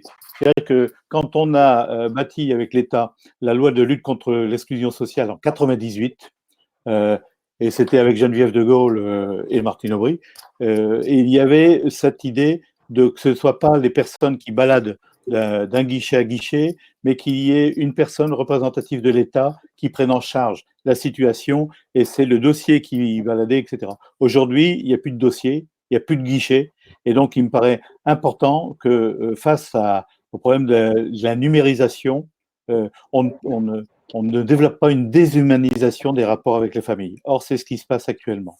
Et puis, pour une phrase un peu classique, mais quand même que je peux dire à tous les décideurs, c'est de faire en sorte, quand on participe à des décisions, à des mesures, de ne pas décider des choses qu'on n'accepterait pas pour soi-même ou pour ses enfants. Et ça me paraît essentiel de le redire de temps en temps. D'accord. Donc, Eric Fils a été déconnecté. Du coup, je ne peux plus lui donner la parole. Mais du coup, je voulais en tout cas vous remercier. Peut-être moi, j'ai noté quelques mots-clés qui sont revenus tout au long de ce webinaire. Je rebondis tout de suite sur le mot d'humanité que vous venez d'évoquer, Pascal Perc. Donc, le plus de liens, de remettre les gens au centre aussi, finalement, à travers ces questionnements de résilience. Et puis aussi, ce qui a beaucoup été abordé à travers les indicateurs et le reste, c'est se poser les bonnes questions. En tout cas, pourquoi on en est là, qu'est-ce qui fait qu'on en est là, et comment on remet en question les modes de fonctionnement actuels. Et derrière cette remise en question, il y a aussi quand même cette notion de vers quoi on veut aller, quel est notre but, quel est notre axe. Et je pense que ça reste important. Et à travers ce cycle que nous venons de démarrer, c'est aussi ça, se reposer les questions des liens entre les personnes, de qu'est-ce qu'on met derrière résilience. Et effectivement, on y répondra plus précisément lors du prochain webinaire avec d'autres intervenants. Vous avez tous les liens qui sont mis sur le chat, les liens pour le CERD, si vous voulez avoir des informations, les liens sur les Padlet. On a mis beaucoup d'informations sur qu'est-ce que c'est la résilience territoriale. Vous pouvez retrouver ça dans les questions et dans le chat qui ont été mises par Elodie. Et voilà, je vous propose d'accueillir Anne-Lorraine pour la conclusion. Et merci à vous tous d'avoir pris le temps de venir échanger avec nous. Et encore, merci à tous. Merci. Merci. Alors, pour clôturer ce webinaire, je souhaite vivement remercier toute l'équipe projet, les intervenants, Madame Janicatrice et Monsieur Perc, les directeurs qui se sont aussi mobilisés. Merci aussi à Nathalie Lourdel qui accompagne notre démarche avec beaucoup de dynamisme et d'énergie. Et à mes comparses pilotes de cette action, Mathieu Dewas, directeur adjoint de la DREAL, et Antoine Lebel, directeur adjoint de la DDTM du Nord, et Anne Deblicky, mon adjointe. Nous avons conscience qu'un format court de ce type, nous ne faisons qu'effleurer des sujets complexes et très riches qui nécessiteraient ou seraient propices à des heures d'échange, mais c'est justement bien là notre intention, c'est-à-dire de redonner envie d'explorer le fond et le sens, d'aller lire les travaux d'ATD Carmonde et de Madame Janicatrice, d'aller voir les ressources et d'en parler ensemble, de susciter le débat et les actions sur le territoire et retrouver nos marges de manœuvre et une capacité d'agir au sein de nos services. Nous vous donnerons accès, bien sûr, au replay de ce webinaire. On reviendra aussi vers nos intervenants pour répondre à vos nombreuses questions qu'on n'a pas pu traiter en direct. Je retiens aussi des mots-clés comme Nathalie, agir avec les gens et non en leur nom. Le refus de la fatalité comme postulat pour agir, la nécessité d'interroger et de comprendre les causes et la trajectoire qui doivent fonder notre travail. Ce sont bien nos constructions sociétales qui ont entraîné la nécessaire mise en résilience aujourd'hui. La nécessité d'impliquer tout le monde. C'est l'usage que l'on fait des indicateurs qui doit être aussi réinterrogé à travers ça, le pilotage de l'action publique. La posture d'écoute et d'ouverture, ça c'est l'attitude humaine, c'est du management et on est là pour ça. Et nous avons des leviers sectoriels, activons-les ensemble pour leur donner du poids. Je vous rappelle que Agir pour les transitions dans les Hauts-de-France, c'est un cycle. Pardon. C'est un cycle qui va explorer une thématique par quadrimestre. Pour notre première thématique, la résilience territoriale, notre deuxième événement, c'est le 14 décembre à 13 h. Mes collègues de l'équipe projet vont vous remettre le lien pour vous inscrire dans la foulée si vous êtes disponible et si vous avez envie. Ce deuxième événement s'articulera autour de témoignages de plusieurs collectivités territoriales et nous nous interrogerons sur les échelles pertinentes de temps et de lieu pour activer la résilience territoriale, sur les conditions d'innovation de l'action dans l'action publique sur le territoire au bénéfice des transitions ou encore l'importance du lien qu'on a effleuré aujourd'hui. On vous souhaite à tous une très très bonne fin de journée, une bonne résilience durant ce deuxième épisode de confinement et l'envie d'agir pour les transitions. Merci beaucoup.